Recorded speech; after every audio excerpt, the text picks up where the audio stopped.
Séquence 4. Passer à l'action. Sujet 3. Agir concrètement selon ses envies et ses contraintes. Dans la vidéo précédente, nous avons vu qu'il était possible d'agir à différentes échelles et que le champ des possibles des actions était quasiment infini. Dans cette vidéo, nous allons vous aider à trouver votre mode d'engagement et vous guider dans votre cheminement. Le tuto.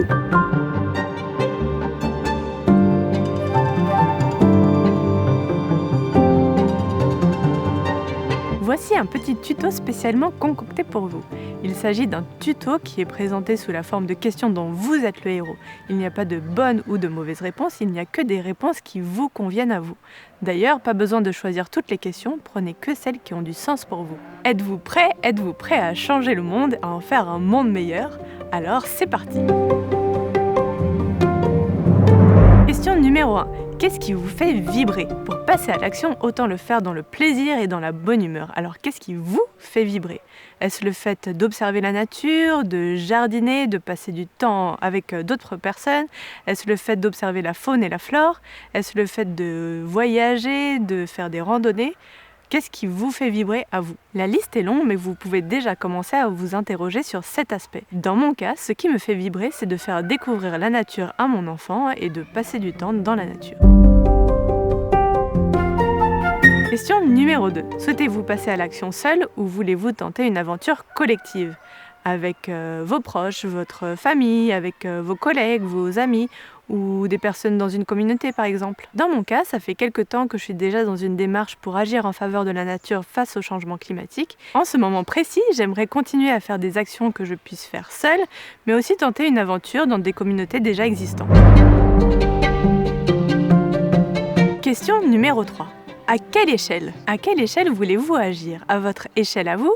À l'échelle d'une collectivité, par exemple, ça peut être dans le cadre professionnel, dans le cadre scolaire, avec un club dans lequel vous êtes ou même dans une communauté? Ou souhaitez-vous agir à l'échelle d'un territoire? Ça peut être votre quartier, une commune, ça peut être une aire protégée, ça peut être une région ou même un espace transfrontalier, pourquoi pas. Dans mon cas, j'aimerais continuer à développer des actions à mon échelle et aussi m'impliquer à l'échelle d'un territoire sans avoir identifié lequel. Je me laisserai porter par les occasions qui se présenteront. Question numéro 4. En autonomie ou accompagné? Souhaitez-vous être autonome, accompagné ou porter un projet peut-être? Dans mon cas, j'aimerais continuer à être autonome mais également être accompagné pour sortir de ma zone de confort et tenter de nouveaux moyens d'action.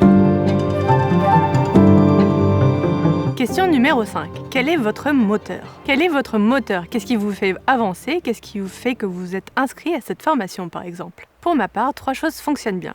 La formation, la culpabilité et le jeu. J'adore apprendre, donc tout ce qui ressemble à la formation me convient. Ensuite, la culpabilité, mon sentiment de culpabilité est un bon moteur pour moi et m'incite à avancer. 3e point pour moi, c'est le jeu. J'adore tous les processus qui me donnent l'impression de jouer. Question numéro 6. Avez-vous envie de donner de votre temps ou bien faire profiter de vos compétences ou même d'en acquérir de nouvelles? Dans mon cas, je n'ai pas la possibilité de donner de mon temps à un organisme, mais j'ai de la chance d'avoir un métier qui me permet d'agir en faveur de la nature face au changement climatique. Question numéro 7. Vous sentez-vous bloqué dans votre cheminement? Il arrive à un moment ou à un autre où on se sent bloqué dans notre cheminement ou alors que nos actions ne nous conviennent plus. Mais dans ce cas, comment faire et comment reprendre notre route? Les actions que nous mettons en place dépendent de notre contexte. Il arrive donc parfois que nos actions qui nous semblaient simples à un moment de notre vie deviennent un fardeau et trop complexes à mettre en place. Par exemple, maintenant que j'ai déménagé plus loin, il faut que je re-questionne ma mobilité et que je trouve des solutions. Ou bien, depuis que j'ai un enfant en bas âge, j'ai moins de temps à consacrer aux associations et à m'y engager. Comment faire pour y remédier? Alors déjà, commencer par déculpabiliser. Les actions que l'on met en place évoluent dans le temps et c'est normal. On en a parlé dans la vidéo précédente, vous êtes en plein cheminement.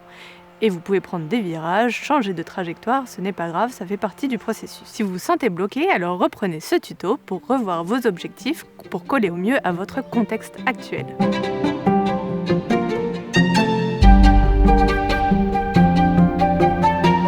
Le tutoriel que je viens de vous présenter vous permet d'orienter vos recherches et de cibler les actions qui vous conviennent en fonction des objectifs que vous fixez.